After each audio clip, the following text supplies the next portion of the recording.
Creo que antes, cuando estaba teniendo lugar la intervención de Catalina, pues ya se habían suscitado algunas preguntas, que ha sido cuando el director José Antonio ha dicho, bueno, pues como luego va a haber mesa redonda, entonces yo creo que lo mejor sería iniciarlo con las preguntas que tengáis para poder dar comienzo a esta parte de la sesión.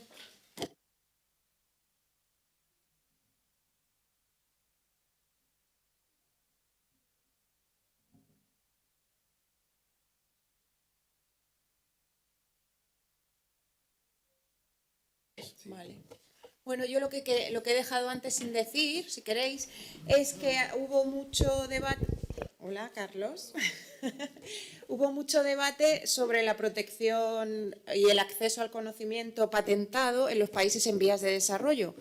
Pero cuando se miran las familias de patentes relacionadas con COVID, y se mira si están protegidas en esos países, la mayoría de las veces las empresas farmacéuticas ni se molestan en solicitar protección en esos países. Entonces, ese es un tema que todavía no podemos analizar porque la mayoría de esas solicitudes de patentes relacionadas con COVID van por vía PCT y entonces hay que esperar 30 meses en vez de 18 meses. Hay que esperar, pero cuando tengamos esa información, un análisis que me encantará hacer será ver si el IP waiver, que Alfonso conoce mejor que nadie,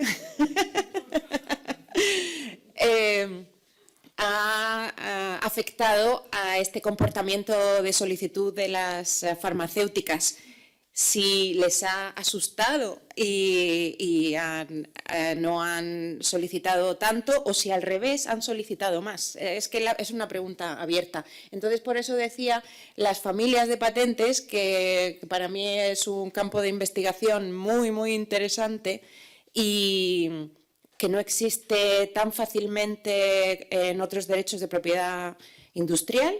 Por ejemplo, he estado mirando si existen familias de marcas, pero no hay. Bueno, entonces estoy acumulando, pero la palabra que he dicho antes era familias y protección internacional, y eso me parece el futuro de la investigación en el área esa.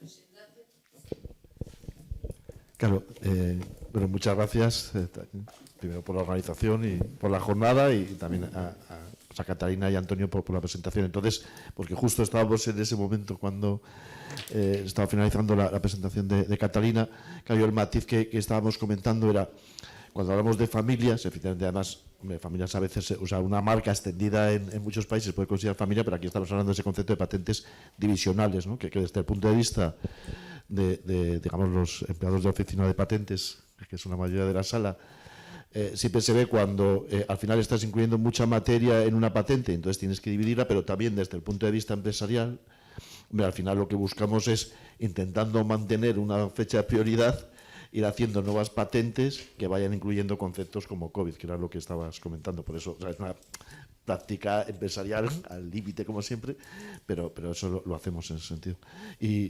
Y tenía una pregunta en esa línea también, si me permites, para Antonio, porque claro, otro de los debates habituales que tenemos en los foros es, hombre, muchas gracias por la presentación. Nosotros, hombre, como sector empresarial, si intentamos pues que haya más patentes tecnológicas en este país, nos faltan a veces los grandes generadores de patentes y pues en nuestro país el número uno es el CSI, que no tenemos una gran empresa industrial de bandera, pero ahí lo relevante del análisis sería pues la necesidad, digamos, de generar patentes, no de tener acceso al conocimiento, ¿no? Que sería, hablando de competencias digitales, podría pensar que si llego teniendo ese conocimiento, aunque las patentes no estén generadas aquí, pues podría tener esa relevancia, pero estamos dando vueltas a ese concepto de soberanía tecnológica europea, digamos, y me gustaría pensar si vuestros análisis, si van en esa línea de que el generar patentes en España y en Europa es relevante, o simplemente accediendo al conocimiento podría llegar a tener una competencia digital similar, ¿no? Muchas gracias.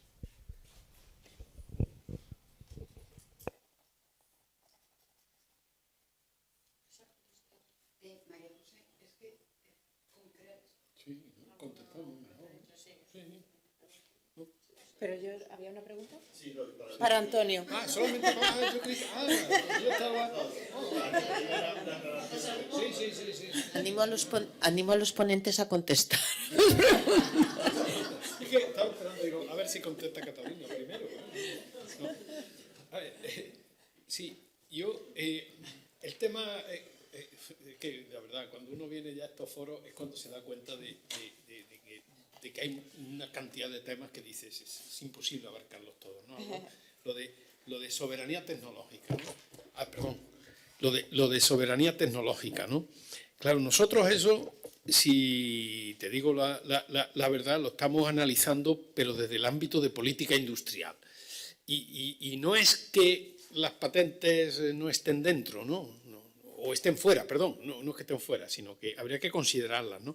Entonces, claro, hablamos de soberanía tecnológica y estamos hablando, bueno, hombre, que tengamos capacidad de que no se nos rompan las cadenas de suministro, que tengamos semiconductores aquí, que tengamos... Pero bueno, todo eso está muy bien, ¿no? Pero claro, cuando uno analiza un poco más en profundidad, el tema dice, bueno, te he puesto el caso de los semiconductores, es que, a ver, alguien cree, y si alguien que lo crea, que lo diga, esto es un debate abierto, ¿no?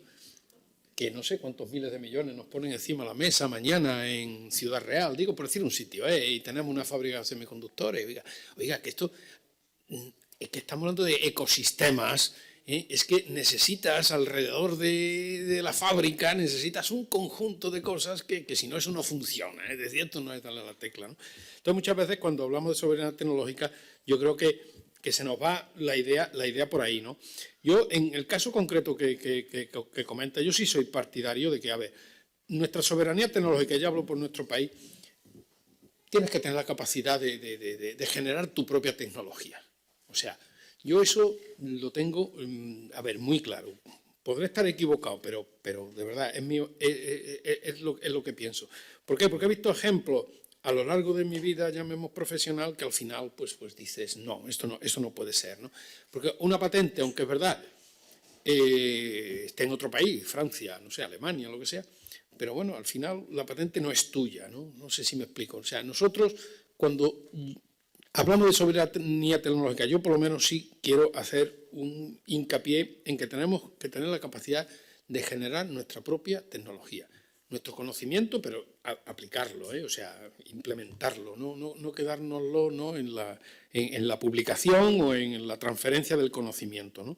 Por tanto, yo eso es lo que te podía añadir. Y al hilo de eso estaba buscando, por eso estaba esperando, digo, que conteste Catalina, porque iba a buscar este arbolito, que está muy curioso, y lo que te dice es que, bueno, no voy a dar el rollo con el árbol, ¿no? No, es que si te vas aquí, dice indicadores de intensidad de I+D y clúster de países. Y te vas aquí abajo del todo, dice, bueno, donde están aquí ya, bueno, el indicador un poquito como más en la esquina, peor de todo, por decirlo así, ¿no? De una forma, dices, caramba, aquí están los países del clúster alto, están aquí metidos. ¿Cómo es posible? Si esto lo analizas bien y con tranquilidad, lo que te dice es que aquí están los países que realmente desarrollan digamos, esas tecnologías, los que tienen más, digamos, capacidad de intensidad en I+D. O sea, son países que se han especializado en eso y están en el clúster alto. Sin embargo, otros países del clúster medio, que a lo mejor España puede estar aquí, ahora mismo son otro posible de memoria, estamos más dispersos. Tenemos tecnologías de un ámbito, estamos... No sé si me explico, ¿no? Yo creo que hay que ir un poco a la especialización y dentro de lo que realmente sea nuestra, no sé cómo decir, nuestra política país. Nuestra política país la tenemos clara, es decir, bueno, queremos de alguna forma soberanía tecnológica, sí, pero ¿en qué? ¿En qué? Y ponernos a trabajar en ello, ¿no? La empresa, ya hemos visto lo que que a mí me ha gustado mucho el mapa ese que pusiste, ¿no? Y que hay empresas todas repartidas por España, ¿no? Solicitando patentes, pero bueno, si vamos al detalle, que sería lo bonito, es decir, ¿qué patentes, no? ¿Dónde están? ¿En dónde estamos andando? O sea, ¿qué patentes son? Si son patentes que estamos, bueno, yo he hablado aquí de brecha digital, podríamos ver si estamos aquí o estamos allí, y eso es lo que nos permite a lo mejor hacernos una foto más seria para decir realmente por dónde vamos, ¿no? Porque yo de verdad, yo creo que patentes por patentes, pues está muy bien, pero yo creo que no es eso, ¿no? Más patentes que nadie, pero tenemos que especializarnos, ¿no?, en un ámbito. Pero es mi opinión, ¿eh? No sé.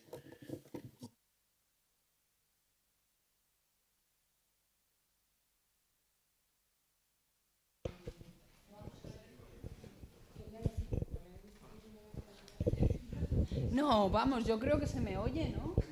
Sí, no hace falta. Ah, ¿de cara a grabar? Pues muchísimas gracias, ¿eh? Ha sido todo súper interesante.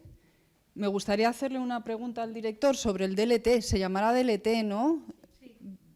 DLT, Design Law Treaty. Pero como no está, pues voy a ir a por Catalina, que ya hemos estado hablando por gestos. Entonces, en relación con Davos, la resolución del Tribunal Australiano, pues realmente me gustaría que nos dijeras tu opinión acerca del derecho moral. También me gustaría que se suscitara un poco de controversia, de debate acerca del machine learning y del depósito de algoritmos, que me ha parecido… ¿Lo has dicho tú? ¿Quién lo ha dicho, lo del depósito de algoritmos? Sí, has sido tú, Antonio, es que lo he ido escribiendo. Catalina ha hablado sobre la complementariedad de los derechos de propiedad industrial y en ese caso sí que me gustaría hablar de WIPO, del observatorio, porque lo has mencionado cuando has hecho una transparencia ahí sobre las últimas tendencias de cada una de las organizaciones internacionales. Yo es que no entiendo de verdad cómo no se consideran complementarios los derechos de propiedad industrial, porque a la hora de observar, el observatorio, determinar si un producto está infringiendo una patente es muy difícil. Pero si tú obligas a que un producto de patente siempre vaya acompañado de una marca registrada, eso sí que es mucho más fácil para detectar si el producto en sí incorpora tecnología original o no. Entonces, nada, yo quería ampliar el debate sobre Davos, quería ampliar el debate sobre el machine learning. Lo del depósito de algoritmos me ha quedado… O sea, me he quedado a cuadros, pero tiene mucho sentido, porque claro, tú tienes un algoritmo y el aprendizaje de la máquina viene dado por el desarrollo de ese algoritmo. Con lo cual, y también para… Bueno, respecto de lo que has comentado de Cambridge, de las pymes, yo es que realmente creo que en Europa y en todo el mundo las grandes, o sea, el gran número de empresas son pymes. Hay poquitas multinacionales, con lo cual quizá el sistema debería estar construido enfocado a pymes y solo en determinadas ocasiones, cuando haya una gran empresa que por otro lado no necesita ayuda, darle una vía distinta. Eso lo dejo ahí para debate ahora o luego. Luego en la Juspitio, bueno, eso para debate de luego. Perdona, que es que he ido… Tú has hablado de apertura al cliente, Catalina, me parece muy bien. Entonces, claro, como sabes, el sistema de registro de los derechos de propiedad industrial es un sistema de folio real. Lo que has dicho, va siguiendo el expediente. Entonces, tú lo que propones es abrir un folio cliente, ir siguiendo al cliente, ¿no? Claro, pero es que tenemos que tener en cuenta una cosa. El derecho anglosajón es muy distinto del derecho continental. Entonces tenemos que adaptar nuestro sistema si queremos eso. Y luego me gustaría lanzar la idea de si podemos hacer un puente estratégico entre España, América Latina y la Unión Europea. Ya que tenemos grandes bloques económicos geoestratégicos, China, Estados Unidos, pues nos quedamos Europa. ¿Europa cómo? A través de España a América Latina, que siempre ha habido esa idea. Más… Antonio, esto va para ti, esto va para ti. Ya no digo más, pero, Antonio, es que no solo es educación en competencias digitales. A medida que el objetivo, que el público objetivo vaya rejuveneciendo, ya saben, no es necesario educarles. Lo que yo veo ahora es la fragmentación de apps.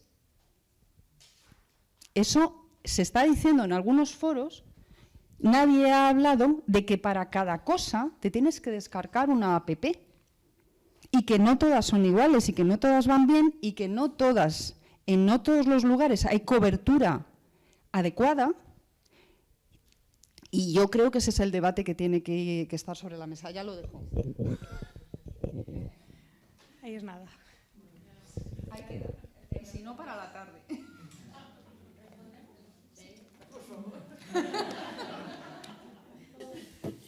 Bueno, brevemente, vamos a ver. Sí, depósito de algoritmos. Bueno, hay mucha investigación y mucha jurisprudencia sobre las invenciones implementadas en ordenador, ¿no? Computer Implemented Inventions, y cómo la Convención Europea de Patentes, aquí en Europa no se puede patentar el software per se, pero hay muchísimas patentes de software que se llaman Computer Implemented Inventions, pero que cuando lo miras, pues depende de lo listo que haya sido el abogado, ¿no? Para escribir y que parezca. Pero a lo mejor la discusión sobre Davus y sobre el depósito de algoritmos, a lo mejor mañana se va a hablar más de esto, porque veo a Carlos y veo a Luis Ignacio que van a hablar de estos temas. Por mi parte, lo que he hecho ha sido, en algún capítulo del libro, comparar la patentabilidad de invenciones relacionadas con software en Europa y en Estados Unidos. Tengo uno hace poco tiempo con Stuart Graham de USPTO, y hay más de lo que parece por la ley. Lo de Davus me ha sorprendido realmente que José Antonio dijera que él piensa que sí que se puede ser inventor siendo una inteligencia artificial. Creo que la jurisprudencia ahora mismo es que no, ¿no? Ahora mismo es que no. Y bueno, me recuerda al debate sobre la bioinformática en los años 80, 90, cuando empezaron a hacerse un montón de invenciones en biotecnología, porque eran bioinformática. El coste de la altura inventiva, el coste de desarrollar las invenciones, pues bajó muchísimo y hubo un boom. Y lo que ha dicho José Antonio, sí que es verdad que habrá que adaptarse a la nueva situación, estoy totalmente de acuerdo. Pero el año pasado, en la conferencia esta de EPIP, invitamos al solicitante de las patentes de Davus y nos contestó que no podía, que sus abogados le habían prohibido ir a conferencias. Y esto fue antes de que salieran las decisiones en Europa y todo. Bueno, has hablado de... sí. Has recordado lo de UK IPO, de cliente, y no... Bueno, es que no es una recomendación mía, pero sí que me parece muy buena idea seguirlo. Nosotros, los que observamos y los que estudiamos los datos administrativos de propiedad industrial, siempre tenemos el problema de encontrar un identificador único, tanto de inventor como de solicitante. Entonces, si existiera en la solicitud ya un identificador único que permitiera hacer lo que has dicho, folio real, no lo sabía. Es que en España hay dos sistemas. El sistema de folio personal, que es el que se sigue en el registro civil, y el sistema de folio real, que es en el que se siguen los bienes. Y los bienes inmuebles, en nuestro caso, bienes muebles registrados. Sí. Entonces, realmente yo siempre he pensado que se podrían utilizar los dos tipos de folios. Pero bueno, esto es una cosa... Sí, a mí me encantaría, porque he estudiado las cesiones registradas en la Oficina Europea de Patentes, hay mucha investigación también en Estados Unidos, el assignment, para intentar estudiar el mercado de patentes. O sea, una patente se puede ceder o se puede conceder una licencia. Las licencias se dicen que se tienen que registrar, pero nadie las registra. Pero las cesiones sí está más cerca de cuando compras y vendes una casa. Entonces lo hemos estudiado en Europa con unos coautores, las cesiones de patentes, pero siempre nuestras recomendaciones es no nos hagáis trabajar tanto buscando si esta empresa es la misma que la otra. Necesitamos un sistema más transparente, igual que el registro de propiedad. Exactamente. Es que hay mucha opacidad sobre quién posee qué en el mundo de la propiedad industrial. Hay unos entramados. Luego, tratamiento preferencial de las pymes. Pues lo que propone me recuerda a lo que hay en Estados Unidos, que es una tasa más baja para universidades y pymes. Y aquí también. Creo que es que las pymes son el sector empresarial en realidad. Ya. Hay pocas Sí, sí. En España el 99% de las empresas son pymes. El 90 y, no sé, y de esas el 90 y tantos son micropymes. Pero claro, los mayores clientes de la oficina pues son Telefónica, son las grandes empresas, pero todos juntos. Y relacionado, creo que ya estaría, el puente entre España, Latinoamérica y la Unión Europea. Por supuesto, además, seguro que la OEPM tiene muchísimas iniciativas, muchas. Pero me gustaría, antes de dejaros a vosotros que respondáis a Silvia, a la lista. Vale, quería decir una cosa. En mi presentación, el mapa lo he hecho sobre solicitudes de patentes europeas. Y lo he pensado, pero no lo he llegado a decir y lo digo ahora. Me hubiera encantado hacerlo con solicitudes nacionales y añadir los modelos de utilidad y añadir las patentes OEPM, pero no se puede. ¿Por qué? Pues porque no hay direcciones, ni de solicitantes ni de inventores. No, ¿por qué el resto de oficinas sí que lo tienen? ¿Solo hay protección de datos en España? Es que no lo pedís. Hemos tenido muchos debates, incluso ahora con la reforma normativa. Sí, lo sé. Y también es un tema que hemos tratado, y es que eso depende también de cada país, de las normativas que tengan. Pero yo desde aquí me gustaría solicitar que le pidáis las direcciones a los solicitantes y a los inventores para poder analizar este tipo de cosas. En los solicitantes, en el folleto está. Bueno, En CEO. Tú las tienes. Claro, sí. Pues a PatStat, a la base de datos mundial, que también incluye...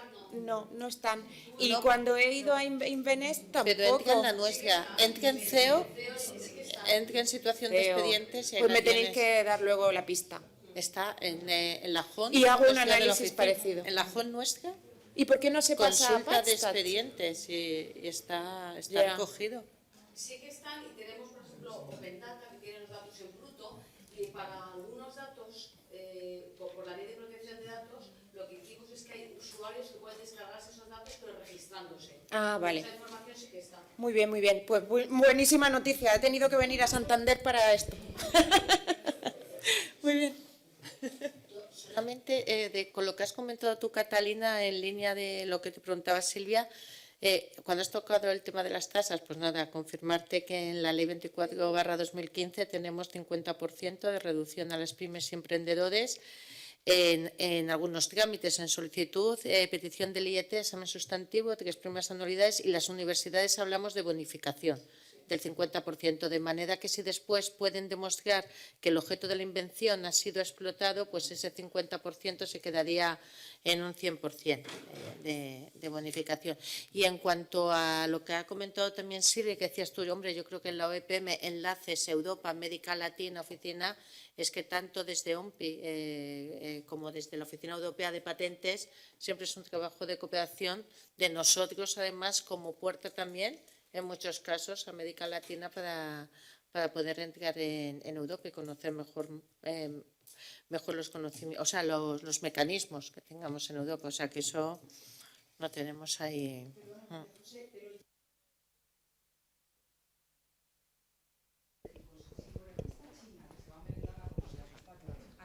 A todos. Y, a ver, perdón. No solo eso, sino los bloques geoestratégicos. Si está China con Rusia y luego está Estados Unidos con Reino Unido, que por eso se fue de la Unión Europea, para poder hacer Estados Unidos, Reino Unido y Australia.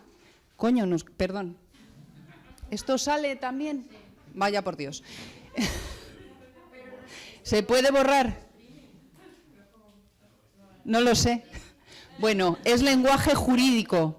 Es lenguaje jurídico, preciso y exacto.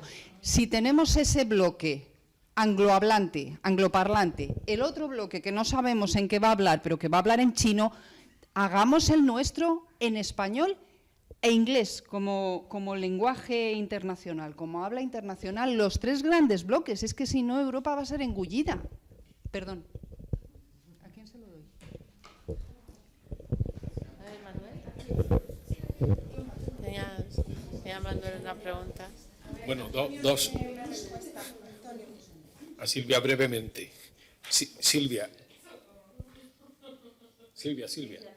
No, que te voy a responder muy brevemente a lo que has comentado aquí del depósito de algoritmos y machine learning y demás. ¿Lo has dicho tú o lo ha dicho Catalina?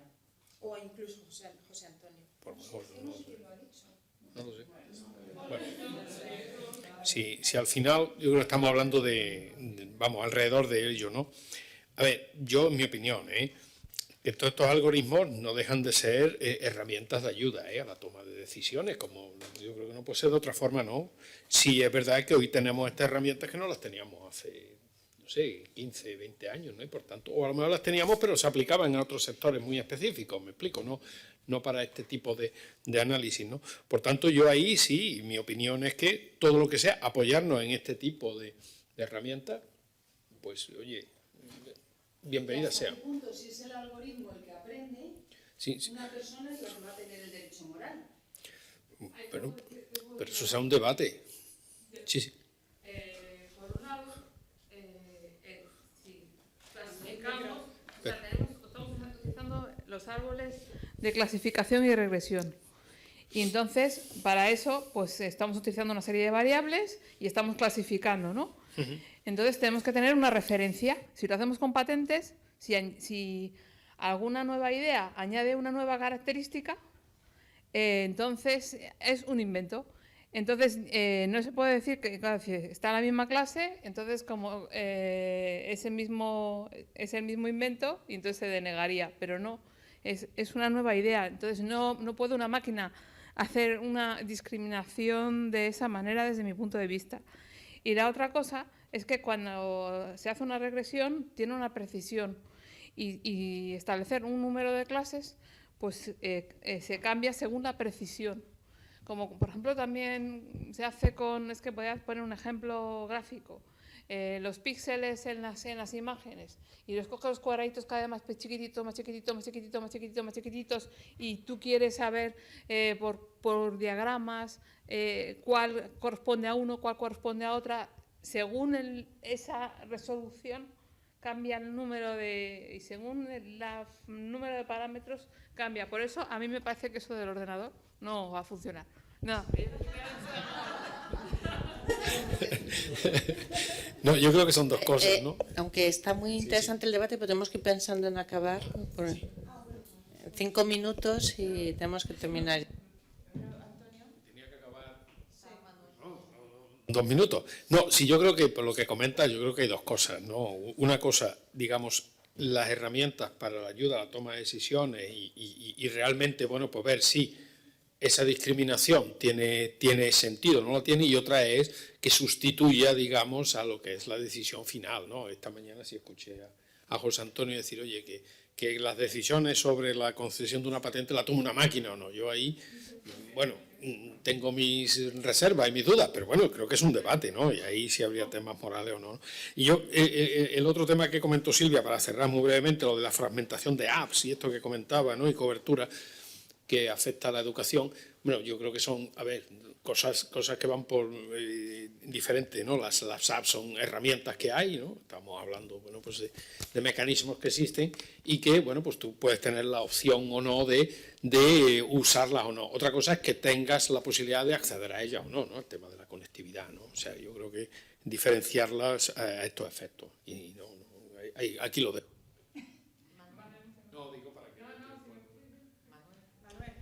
Sí, es que he oído algo sobre la personalidad electrónica, que en el Parlamento Europeo se está hablando de una tercera personalidad, no solamente la humana y la moral o la empresarial, sino dar personalidad a las máquinas. De hecho, Europa, muy dormida en sus sueños, está quedando rezagada en un sitio donde se genera en salas de justicia el derecho, que es en Estados Unidos. Acaba de ser condenado por homicidio una máquina inteligente en coche autónomo. En cuanto hay un fiambre debajo de las ruedas, hay homicidio. 138 del Código Penal, en cuanto hay una completitud del quitar una vida, hay una acción consumada. Luego ya de la acción hay que ver la antijuricidad y hay que ver la culpabilidad y hay que ver la penalidad en el derecho español. Pero Estados Unidos nos está adelantando. En salas de justicia de Estados Unidos se está condenando a inteligencias artificiales. Indirectamente, y estará escrito en los despachos de abogados de Estados Unidos, al final tienen personalidad, que es la tenencia de derechos y obligaciones. Es muy bonito verlas, esas sentencias, porque entonces ahí empieza a ver, claro, a la inteligencia no se le mete en prisión, pero entonces vienen el resto de consecuencias que genera el derecho norteamericano, y en España y en Europa lo estamos viendo venir. Pero bueno, yo he tenido, de hecho, en la oficina de patentes solicitudes hechas por inteligencias artificiales. Yo lo he detectado. No, y esto es mucho más complicado. Yo pude detectarlo porque yo enseño técnicas para hacer esto en la universidad. Entonces, lo que quería decir es este primer punto. Otro punto que ya es más pregunta. Me ha interesado mucho lo que has dicho de bases de datos con relación a attorneys. Yo he tenido, que nos cuentes algo de esto, porque yo he tenido un problema muy curioso. La base de datos de examinadores en el mundo. Muy interesante a raíz, por ejemplo, me he encontrado con problemas de ver el vector de personalidad de un examinador. En concreto, estuve uno de un trabajador, porque no es funcionario, de la Oficina Europea de Solicitudes, que en la sección 15 de Barcelona recientemente ha sido anulada su versión española, porque solamente España concede patentes, Europa no, y cada país los concede.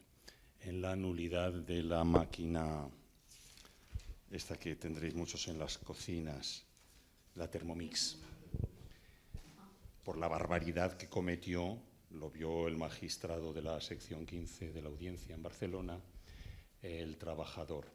Claro, yo intenté estirar el trabajador y ver si era, como algunos de nosotros sabemos, si somos semáforo rojo, semáforo verde o semáforo ámbar, generado por inteligencias, y ahora va otra pregunta más ahí. Entonces, me interesaría ver algo más sobre clasificación de attorneys y si hay algo respecto al clasificador de examinadores y respecto a la brecha digital. Todas las variables que yo he visto en el índice global de capacidades son variables flujo, no son variables stock. Las empresas más caras ahora no son las que tienen innovación protegida en forma de propiedad, el pleno de los derechos reales, sino un derecho real menor pero mucho más valioso, que es la posesión de los datos. 40.000 millones de dólares si posees Big Data. Te doy el campo de por qué no nos metemos en la posesión de datos, porque hoy quien vale no es quien tiene tecnología, vale más, aún más que el que tiene tecnología, el que posee, que nunca podrá proprietar. Lo siento por el verbo que no lo tenemos en castellano, sí en inglés. Poseer datos. ¿Vale? Esas tres cosas. La brecha digital, yo creo que en este milenio, la brecha digital no está tanto en la tecnología, sino en los datos. De hecho, cada uno de nosotros tenemos 15.000 dimensiones mínimo en esa, ¿cómo se llama? Metaverso. Que es muy fácil manejar por ordenadores 15.000 dimensiones en nuestro vector. Entonces, eso y los attorneys me interesa muchísimo.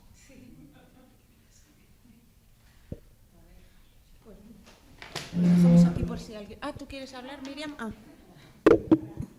¿Respondo? Sí. Muy bien. Bueno, pues hay investigación desde hace años ya sobre attorneys usando el EP Register, la base de datos de la European Patent Office de todo el procedimiento de examen. Y entonces ahí dicen quién es el attorney y conozco papers que lo han analizado. Luego en Estados Unidos también, en Canadá, hay un número de economistas, a veces en cooperación con juristas, que es como deberíamos trabajar siempre nosotros, los economistas de propiedad intelectual, porque hay tantas cosas que no conocemos que es mejor colaborar, pero que han trabajado con datos de USPTO y con datos de EPO. En cuanto a los examinadores, vi hace poco que en la página web de, no sé si era en LinkedIn, la oficina del Chief Economist de USPTO anunciaba que estaban analizando el comportamiento de sus examinadores estadísticamente para detectar lo que has dicho, los farolillos rojos, los farolillos verdes, y me sorprendió porque es un análisis interno, pues un poco arriesgado, ¿no? No sé, pero bueno, sí, lo están haciendo. USPTO lo vi en LinkedIn hace una semana y hasta ahora lo del análisis de los attorneys lo había visto en el sector académico y en conferencias bueno, pero los datos están ahí. En el IP Register, incluso en Spasnet, yo creo que aparece el nombre del attorney, Nepo. Ya está. ¿Qué más has dicho? Ah, sí. Ya, es verdad. Ah, sí. No, claro, si son homicidas, pues también pueden ser inventores. Sí, bueno, yo la parte, como ya me dicen que es que nos tenemos que ir ya, a ver, yo estoy de acuerdo, ¿no? Que al final lo que vale es el dato en la brecha de IRA, está claro, eso está claro, pero bueno, la duda que a mí me queda es, primero, tenemos el dato, tú tienes el dato, dice, tenemos que tener la capacidad de analizarlo, o sea, eso es fundamental, ¿no? O sea, porque si no tenemos esa capacidad, realmente, sí, ¿para qué queremos el dato? Y no es una digresión, ¿no? O sea, estoy de acuerdo que la variable fundamental es tener el dato. La información, digamos, intangible es el dato, pero tenemos que tener herramientas capaces de analizarla. Y un banco, no doy el nombre porque como todo esto se está grabando. ¿De qué color es el banco? No digo nada, vaya que financie esto. No, simplemente, no hace mucho, ¿no? Me decía uno del director, dice, no sabes la información que tenemos de cada consumidor, o sea, de cada cliente, vamos, es increíble, o sea, uno no lo creemos, pues todos somos usuarios, ¿no? Y me dijo el hombre, con toda su buena fe, dice, no tenemos la capacidad de analizarlo, o sea, no tenemos la capacidad, hablo de un gran banco, no hablo de... Entonces, estoy de acuerdo, o sea, que el problema hoy es ser consciente de que tenemos datos, del valor de esos datos, pero tener la capacidad de herramientas para... Y yo ahí, de verdad, como va a venir Asun Gómez, que es más experta que nadie en inteligencia artificial, preguntarle esta misma pregunta que me ha hecho, a ver ella como... Porque también todo tiene su límite y su riesgo, por supuesto.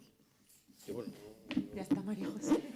Pues sufriendo. os lo agradecemos muchísimo, la participación tanto en las ponencias como en la mesa redonda, y un aplauso para...